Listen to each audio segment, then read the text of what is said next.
Bronny James just shut down Madison Square Garden. We start things off with a huge box out here on the baseline by Bronny. Does not let his man get the rebound, and then he brings the ball up the floor on offense. Watch him control the pace. Look at how comfortable he looks. This is where I've seen the most growth from Bronny James. He comes off the high ball screen and throws a perfect lob here. This was a nasty assist. His man just blew the layup. And then later in the possession, puts this nasty little crossover here on Obi Toppin, almost made him fall over. And then look at the shot clock. There's only 3 seconds left. Delivers this perfect pass here to Dalton Connect. Just barely missed. Would have been another assist for Bronny. And then watch the defense here. He chases over the top of the high ball screen perfectly and then forces a turnover by Kolek. And then look at that sick little tween crossover, gets all the way to the rack, lays it up with the left hand. LeBron was loving it. He's like, look, that was with the left hand. And then he once again uses the high ball screen perfectly, gets all the way to the elbow, delivers this perfect pass here to Dalton Connect. Dalton just wasn't in the right spot. But watch him coach Dalton here. He's like, hey, you gotta go to the elbow. You love to see the leadership here by Bronny. And then watch the game clock here. There's only 8 seconds left right now. Bronny's bringing the ball up the floor. The Knicks are trying to get a steal. Bronny does not let them get a turnover here at the end of the game though. The Lakers keep the lead. Great game by Bronny.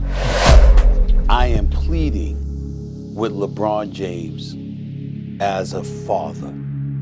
Stop this. Stop this.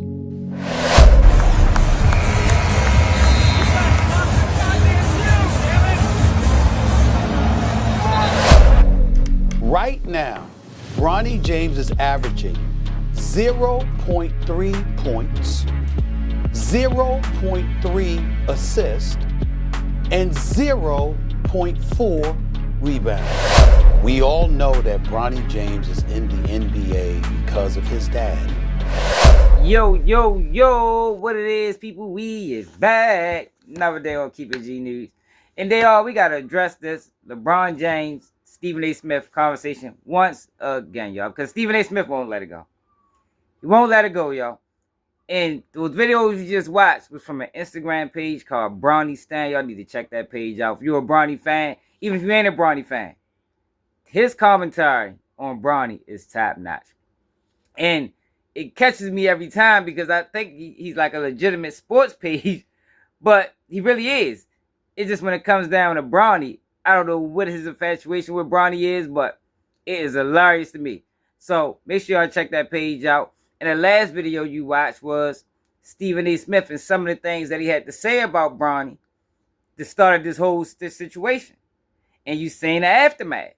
LeBron James pressing Stephen A. Smith mid-game. Like this wasn't before the game. This wasn't after the game. I don't know if it was halftime, but I know it was during the game time. You understand what I'm saying?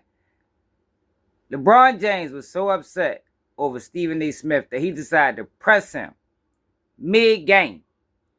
Think about that, y'all. I don't think we ever seen that done before. And ever since then, y'all, Stephen A. Smith has been explaining this situation. First, he did it on First Take. That wasn't a basketball player confronting me.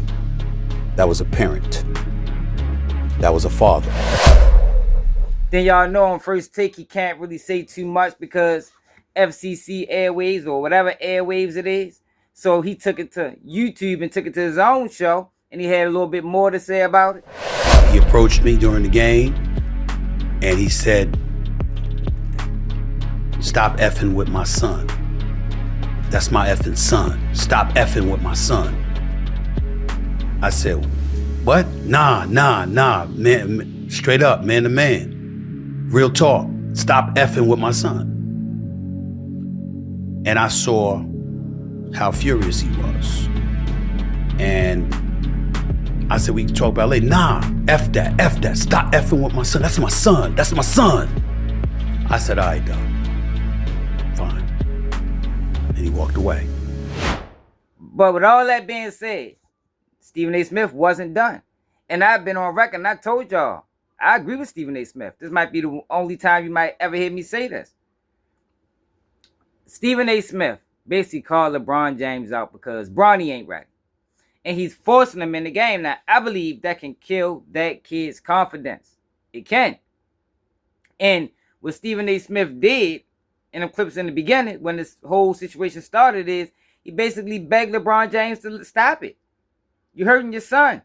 We see what you're trying to do.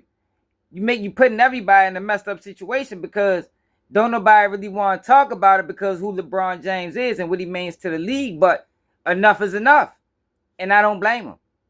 And I don't think anybody want to see Bronny James failed. You know, he's a good kid. He don't give people no troubles, keep a nice smile on his face, and he come ready to play. You gotta salute that. But real is real. And what Stephen A. Smith said was real. Now, I think what Bronny James, not Bronny James, but LeBron James actually took issue with was the parenting. He questioned his parenting. And that's outside of basketball. But at the end of the day, if I was Bronny and I was in this situation, Dad, back out of it. I'm a grown man. He is an NBA player, whether people like it or not, whether he deserved to be there or not. So he's not above criticism.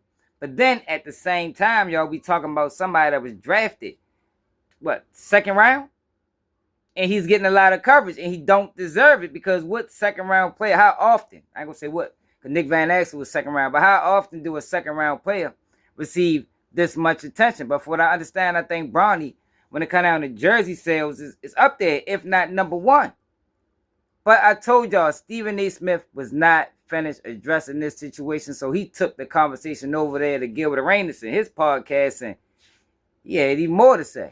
You had called me and said, Bron pissed off. Motherfucker mad as hell. He want to see you man to man. I said, what would I have done? Rich Paul said, you'd have hung up the phone and you'd have flew to LA. I said, thank you. So my point is, rather than come up to me at courtside, all you had to do was say, yo, I need you to stay. Don't leave this game. I need you to see you after the game. That's all he had to say to me. Then as we speak, he says that. Let's take an example. He said what you just said. Yeah. I stand down. My bad. And not only that, I'm going to make sure I go on the air. I ain't look at it that way. That's on me. You didn't do that shit. You said you fucking with my son. No, I wasn't. I was talking about you. I was talking about you. Wasn't about your son. I know he's number 55.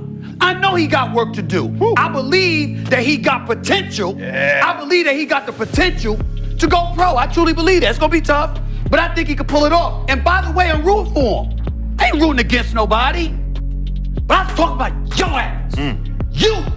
You did this. Mm-hmm. You the one that had us as reporters, as a league, as an NBA franchise. All of us gotta sit back and be quiet and capitulate to your shit. Come on now. You did that.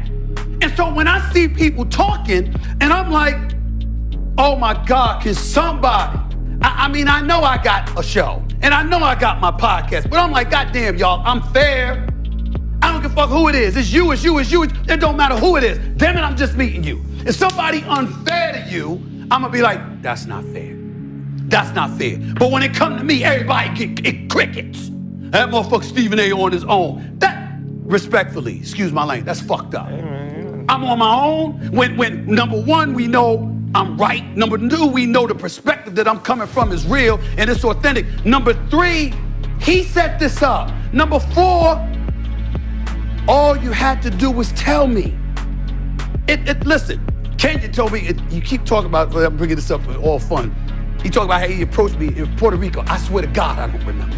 I swear to God. Probably. But I know this much. But you do. And let me tell you what I did. I was writing for the Philadelphia Inquirer. This is from 1993 to 2010. Shit, I said, what the fuck he talking about? I called Philadelphia Inquirer. I said, I called my research, look up the archives. I want every goddamn article I wrote about Kenya Moore. I don't know what he's talking about, right? Because I'm looking at articles. I said, I knew that brother was a stud. I knew that brother deserved his money. Where the Nets go? Nets ain't going no fucking back-to-back finals without you. I'm like, I know, what is he talking about? You know what I'm saying? So I'm looking for the shit. And I found some shit where you got it. Now, I don't know where everybody fall in this equation, you know, as far as the viewers and the fans and, the commenters. But I don't think Stephen A. Smith did nothing wrong. Maybe he could have, lessened his approach a little bit, but why should he? This is the same energy he takes to most players. He don't really do it to the white ones. I haven't seen this much pressure on Luka, and I think Luka deserves criticism. Because Luka been one of the best players in the league for how many years now, and he have yet to reach the final destination, which is an NBA Finals. But for LeBron James to press Stephen A. Smith like that, where there's so many others he could have pressed the exact same way. Now, I know every commentator don't make themselves as accessible as Stephen A. Smith. Similar to like the YouTubers, like a DJ Academics, that say what they say online, but you will never catch him outside. Stephen A. Smith is outside. On NBA terms, he's at them games every now and then. And I agree with him. There's appropriate time to have these conversations. He could have talked to him after the game. He could have talked to him at halftime. I think LeBron, though, wanted to send a clear message that he ain't standing for it. That's why he decided to press him during game. He knew camera was going to be rolling. Somebody was going to catch it. But ultimately, I don't think Stephen A. Smith said something wrong. And if it's real, it's real. You understand? The truth is the truth, no matter how you cut it, no matter how you say it, no matter how you slice it. And what Stephen A. Smith said was the truth. Bronny James ain't ready. That's not saying he never will get ready. But I believe, this is my personal belief, that by LeBron putting them in the kitchen like that, he put them in the fire, that you can ultimately hurt that boy's career. Because probably 80% of the game is mental. And once the mental go away, once Bronny get to a point, and I ain't saying he will ever get there, but it can happen. We've seen it done before, where a person to get thrown in there too early and it kills their psychological. You understand? Psychologically, it kills them. And they can never recover from it. What do I hear from y'all, man? Let me know how y'all feel about it in the comments. Who right, who wrong? Who's team LeBron? Who's team Stephen A. Smith? And I told y'all, I'm not a Stephen A. Smith fan. I've been critical of Stephen A. Smith for tethering and wavering when it comes down to certain topics. I think certain topics need to stay out of, but not sports, not basketball. And I think he dead on in this situation. But I'm out.